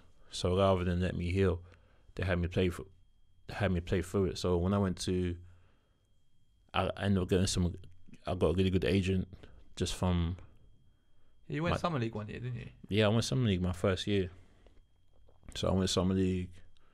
I worked out for like 6 teams, 7 teams. Had some really good workouts. The Lakers called me back 3 times. They really liked me. The Kings bought my contract from the Lakers. They were ready to have me on for training camp. I remember the Lakers asked me in one of my workouts, they're like, Ash, are you injured? And I was like, nah, I'm good. Mind you, my knee's on fire. My knee's on fire. Cause I remember my agent, not my agent, but the guy who was working for him, he asked me, he's like, Ash, they ask you if you're injured? And I was like, yeah, they did. He said, what'd you tell him? I said, nah. He's like, oh, okay, because they thought your numbers would have been, crazier. Like my vertical jump and stuff, my numbers weren't crazy. I mean, I did good in the running, but I couldn't jump. I couldn't really do stuff the way I needed to, just because my knee was so bad. And obviously, I lied. I mean, to this day, I kind of feel like, damn, maybe if I told them like, yeah, I'm hurting, maybe they would have like, given me a chance, healed me up, and then reevaluated me. But it's not a chance I could have taken or thought I could take, just because, like I said, I didn't have a big name. I went from a big school, whatever. But yeah, still Kings got my contract from there. I did training camp with the Kings for summer league. Things were going good. I went from that not being on the roster to starting day before summer league. We had a scrimmage at 360 in Vegas, and when the bigs was coming down the lane, and I went to strip him, and my knee just went. I finished the scrimmage, but then so then I go back to the room. I'm talking to the trainer. I'm like, yeah, my knee. I'm like, what can you do? He's like, honestly, I don't know if I can do anything. You gotta get that fixed. I'm like, just give me a foam roller. I'm trying to foam roll it out. I'm like, y'all gotta play. I gotta play. I was like, this is my shot. This is my shot. But what had you done? Huh? What had you actually done? It was tendonitis, but it was tendonitis. It was bad. It was really bad. I actually had surgery on my knee, on both my knees, 2.5 years ago. Wow. Just because of tendonitis, it got so bad. So yeah, I mean, from my back to like the last time when I had to have surgery. Before I had that surgery, that's when I was in Italy and I went to Greece. Before I had that surgery, I was kind of thinking like, I think I was 26, 27. I was 26 and I was thinking like, I don't know if I can keep playing. It hurts too much to go up and down the court. Even when I was in Ukraine, I had that good year in Ukraine, but then it's almost like overuse just because the other import got injured and then we went to the playoffs, and then in the playoffs it first went, and so I work out with someone. I'm like, working on my legs, I'm gonna be okay. Yeah. Go to Italy and it's like, oh man, they're trying to give me injections so before games and stuff like that, and I'm basically on one leg, and then I was just struggling. I was just struggling through the injuries, and still doing well though. Yeah. But that's the other thing with a professional basketball career, right? Is that it does take its toll on your body, and you have to think about the fact that if you're done at 35, you still got another 40, 50 years of life. Yeah. And if you ain't got no knees or your back screwed or whatever, it's going to be a struggle, Yeah, but it's a bit different. It's a bit different, like everyday life and living life to being a professional athlete. Like it's you can deal with certain injuries, but you can't play with certain injuries full time and be good at what you do. So I just kind of came to a realization like, okay, I'm almost 30 and just had surgery on both my knees. No one's gonna give me a shot. And then after that first year, summer league, I didn't get a shot. The second league, well, my agent was like, all right, like you can go with summer league. It's no problem. Like teams like you, these teams still like you. You can come back, but they're not gonna give you a guarantee that you're gonna play or they're gonna use you. Even that first year when I was at the Kings, like. The Lakers like me, right? And so my agent, he called me. He's like, "Yo, the Kings wanna bring you over to their side." I was like, "Yeah, what about the Lakers though? Like, we cool." D'Antoni was calling me by my first name. Like, it was good. They didn't have any rookies. It was open season basically. That's the year I think Kobe just did his ACL. I mean, his Achilles. Okay. Right? So it was like. To play well, you can get an opportunity. So and yeah, like I said, everything was going good over there, and that was the hometown team. But my agent was like, well, let me call Mitch Kupchak. Let me ask him if he's going to guarantee you a spot on the team. And Kupchak was like, we like him, but we ain't guaranteeing nothing. We got to see the summer league, see how he does, see how he does the next few weeks. And the Kings were like, oh, we guarantee it, yeah, he can come along. And then, so my agent was like, yo, the Kings said you're good. So I was like, all right, I guess. Mind you, I didn't work out for him or nothing, but one of his other clients was DeMarcus Cousins, and he's at the Kings. So maybe that was part of it. So they were like, yeah, come on. So then I get there, but the day I get there, they signed Luke Mba. So then it was like, that was another thing. Like the Mavericks were like, oh, we're going to take you number 44. They used my pick to take to trade for Monte Ellis. Oh, really? So like, all these things were just happening like that. So you fully thought you were going to get drafted? I fully thought I was going to get drafted. Wow. The good Carlisle told me, like, the same way you and I are sitting here like this, he's like, we're going to take you at 44. Or it's 44 or 42. Lakers have 40. I don't know, it's the second round. They're like, we're going to take you. They're like, but even if we don't take you, how you feel about coming in there for Summer League? And I was like, yeah, it'd be an honor. Yeah, I thought I was going to go to Dallas or the Lakers. And I fully expected it. Like draft day, first round, obviously I wasn't paying attention. But second round, like, I was like, yeah. Where were you? Were you watching on TV or? I was at home. I was watching on TV. I fully expected to get drafted just from the talks, from the workouts. Obviously I've been around guys who, I've been around the lottery picks. Like they were like, all the teams that had the lottery picks brought me in to work out against these guys. And I was like, yeah, okay, I can do this. I'm good. And just, I feel like I showed good leadership. I was talking. I was getting these guys like together in the workouts.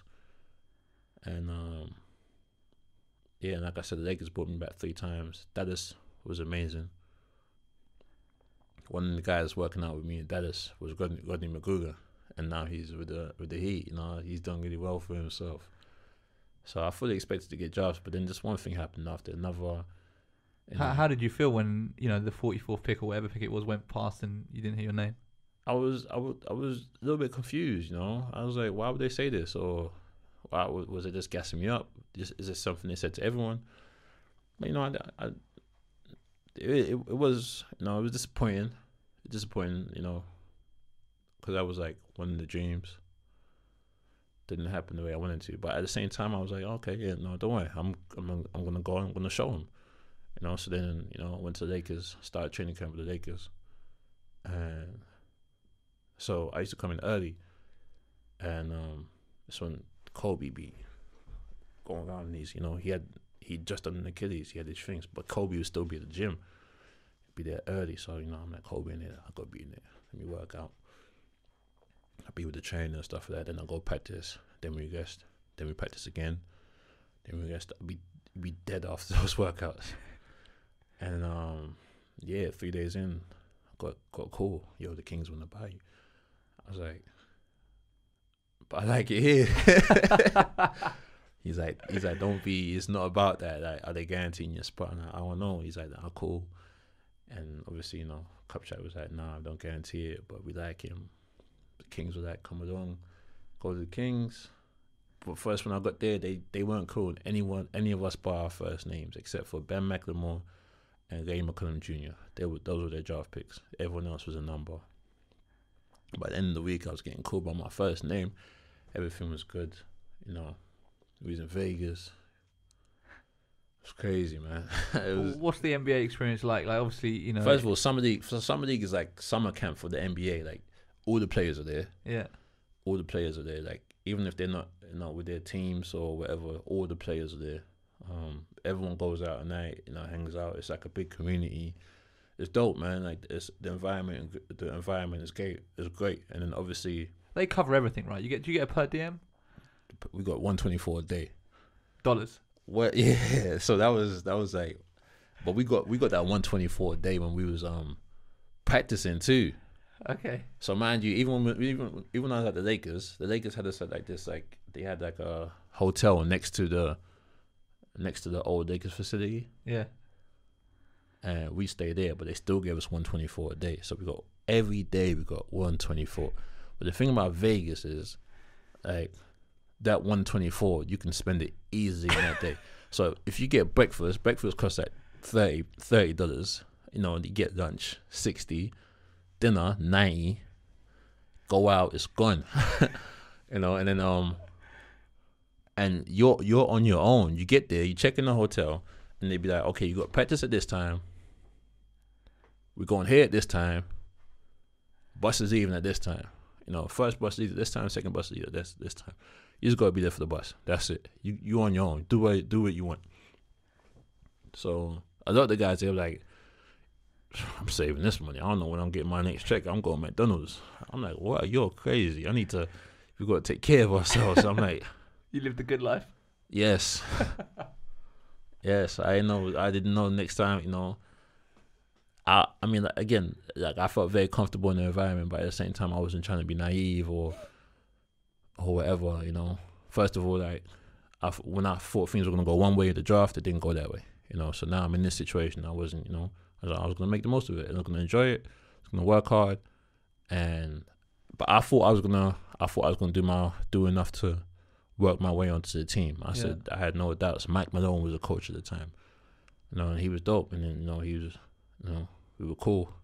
Was your agent bringing you offers from Europe at the same time whilst you were still in? Not yet. Nah. It was purely NBA. Yeah, it was purely NBA, and I was with him before the NBA. Yeah, I just believed that I could, you know, it was gonna work out, because I always had that belief. It don't matter where I'm at, I want to work to. I feel like I was smart enough, I was a good enough person, and I was a hard enough worker, and a good enough athlete and basketball player to adapt to that level. And I thought once I'm in there, I'm only gonna get better. I'm gonna make the most of it. So the hardest part was getting in, and yeah, just my buddy betrayed me, man. But he betrayed me. That was the most difficult part, when my knee went, and it was like I just felt like why am I getting all these injuries? Like, why is it always happening to me? Like, you know. Yeah. But tough. Yeah, that was the hardest part. That was for sure the hardest part. I wasn't so much that things didn't happen the way I wanted it to, but the fact that I got the injuries, and then, you know, it was like you didn't even get a fair shot almost. Yeah, that's that's kind of how I felt over my career. And even when I was at school, you know, I broke my hand. You know, obviously I've just done my wrist. Yeah. I did even one of my meniscus is messed up now still from school. So I've had a lot of different things, but you know, I've always battled through them. Yeah. You know, so it's part of the game too, though. So I'm aware of time here, so we'll wrap up shortly. But just quickly, I just do want to talk about the transition, you know, to being a professional basketball player, and sort of, I guess, looking at it sort of high rather than going into the weeds, because, you know, normally if we had the time, we'd go into every single place you've been and everything else. So ultimately, when you first signed in Europe, the team you first signed with was in Italy, right? And you ended up leaving after like 3 games. Yeah, They released you, or you left, or like what was the situation there? They released me. Obviously, I just come from summer league. I've been injured, so I got there at the end of September. I was supposed to go to a team in Poland, but I didn't want to go to Poland. Did not want to go to Poland. Funnily enough, though, they ended up winning that league, VTB league, and they played Euro League the next year. They wanted me in a 2-year deal. So, oh no! That's my first. That's one of my first bad. Yeah, it's one of my first bad or wrong decisions. But my agent was like, "Yo, you want to go Poland? You want to go? You want to go Italy?" I was like, "Italy." He's like, "All right, don't get in the plane," because I was at the airport. LAX. He was like, "You want to go to Poland? You want to go to Italy?" I said, "Italy." He's like, "All right, don't get in the plane." Oh wow! So you were basically going to be going to Poland. Yeah. I mean, and the Italy offer came through last minute. They were calling me. They were like, "Yo, what's going on?" And I was like, "Yo, I told my agent, I was like, what do I do?" He's like, "Don't pick up the phone." He said, you probably won't be going. You probably won't play in Poland in your career, though. I was like, I don't know. I said, I'm not worried about that. And he's like, it's a good professional start to your professional career. Yeah. I mean, I was listening to my agent, you know. And he's like, don't worry about it. You'll be fine, you know. So I get to Italy, and I get there at the end of September. Team had been together for like a month and a half. Now I get there, my first day, one of the point guards tears his ACL. So now we've got the backup who's 36 at the time. We've got 5 imports. So obviously, I'm trying to find my way. So I'm coming off injury, whatever. So the first week and a half was a bit shaky. And I'm still getting used to European game and everything else. So second week, I'm catching it, First game, I had like 8 and 5 off the bench in like 15 minutes. I'm like, oh yeah, I'm gonna be okay. Second game, they don't play me no more. Mind you, the before the first game at home, the 36-year-old point guard, he gets injured too. He's out. Both our PGs is out. So the second game, they play me for 2 minutes, take me out. Second half, play me for another minute, take me out. Donuts across the board. Third game, same thing. First home game, same thing. In the first game, we played Avellino, who were, I think at the time they were Euro Cup. We were supposed to lose that game by 30 at Avellino, first game of the season, and win that game. So it was big time for us. Second game, we played Cantu. At Cantu, we lost by 10. And third game, we played I forgot the name of the team. But again, 2 minutes in, no PT. 2 minutes in, pulled me. Second half, 1 minute, pulled me. Now my dad was gonna come to the next game, but by then I got the phone call from my agent. Said they want to go in a different direction. They need it wasn't working out. Basically, when I got there, I was like, okay, I need to get back to the league, So at first, the coach put me in the 4. So I'm like, got the Italian 4 in me. The play was, I think one of the plays was like, guard bring the ball to the court, reverse it through the 4, swing it, weak side pick and roll, whatever. I was getting it, jab, go, finish. Jab, go, finish. He's like, yo, okay, I know you can go by him, run the play. All right, jab, go, finish. He's like, yo, what? I'm like, yo, he's not stopping me, like, Yeah. He's off me shot, I was literally playing like, I was like, okay, I gotta show I'm better. I can, and it wasn't working out. It's not what they wanted, It was confusing for me because I was working hard, I was playing good defense. Most of the time, the coach would be like, bravo, Ashley, bravo. But at the same time, I wasn't doing what he wanted. Yeah. So, he ended up making a decision that, How much of that was a dent to your confidence when you found out? Like, did it bother you in any type of way? Like, it was heartbreaking. It was the first time I got cut. It was hard. I guess second time because Kings cut me. Yeah. That was that. I remember Mike Malone called me over for that one. We was in summer league, so was getting ready for the first game, and I couldn't practice that day. And Mike Malone was like, Ash, come over, Ash. Got to talk to you real quick. But Vlade Divac was there. I looked at Vlade, he was doing this. I was like, bad news, huh? Mike was like, yeah. Bad news, man. I said, we're going to let you go, man. Like, your knee's messed up. I was like, you sure? He's like, no really, man. He looked at Vlade like this. No really, man. Vlade was like, I was like, I no problem, man. I appreciate you guys. Then it was cool. Took out they were cool. I took my phone model though. They the physio called me later. It was like, oh, that's what happened to the phone model. Did you ever give it back? I was like, oh man, I think it's in my bag. Yeah. I said, you want me to send it back to you? He's like, nah. I said, you can have that. I was like, damn, I should have taken more stuff. But yeah, that was the first time. But then when I got this phone call, like, this came out of nowhere. There's 3 games in, but obviously, like, later on I found out, like, really big Italian agent who was the partner for my agency, for my agent in the States.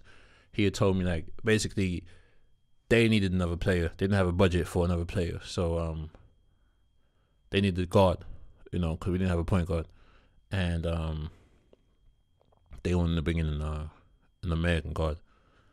So because they needed someone to play big minutes and everything else, and they had to sacrifice someone, so they sacrificed me. So that's why they stopped playing me. That's why they stopped, giving me an opportunity. There's no point even putting you in a rotation because they planned that you weren't going to be around. Yeah. I mean, they just took me out the rotation because they kind of made it look like I wasn't ready. I wasn't good enough. Whereas, maybe if I had been better, that wouldn't have happened. But at the same time, it's my first year. Yeah.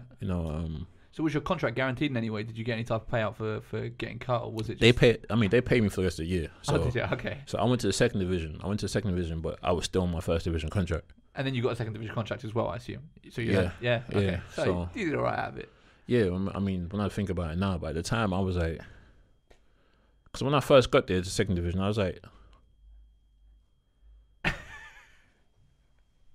this ain't it, you know?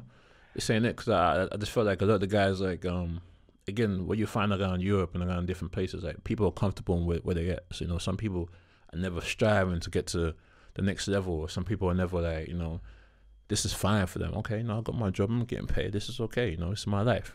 It is what it is. We win, we lose, we lose. I was like, no, like, we supposed to want to get better. We supposed to... So I had to understand that too. Like, not everyone thinks the same. Not everyone goes about their business the same. Not everyone, plays the game for the same reasons. Yeah.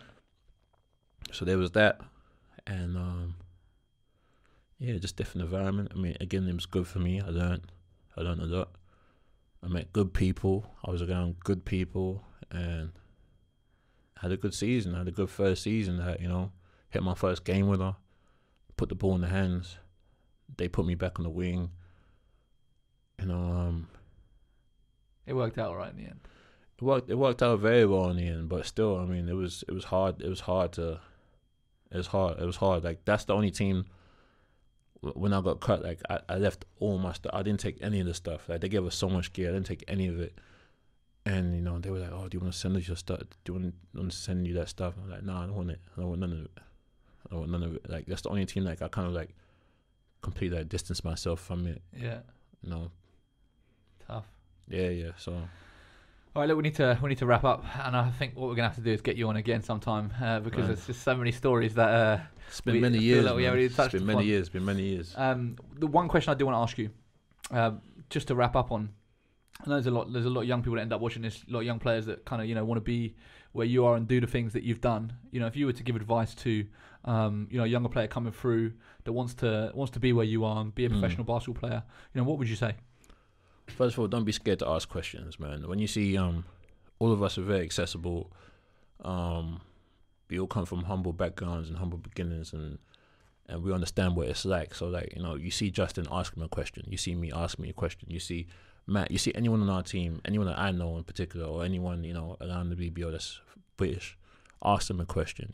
How can I be better? If I can help you, I can help you. If you can't, we can't. At the same time, listen to the advice that people give you. Like, sometimes we feel like we hear something, we're like, oh, okay, but you would go do it another way, or you think you know a better way to do it. Which it's natural, it's human, but listen, man, listen to what people tell you. And I would say one of the most important things to do is make sure that you're coachable and you listen.